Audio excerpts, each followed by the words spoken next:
أعوذ بالله من الشيطان الرجيم. بسم الله الرحمن الرحيم.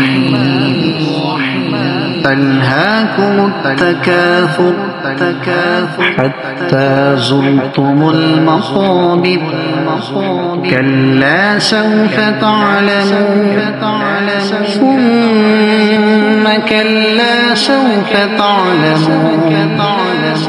كلا لو تعلمون علم اليقين لترون الجحيم ثم لترونها عين اليقين ثم لتسألن يومئذ عن النعيم.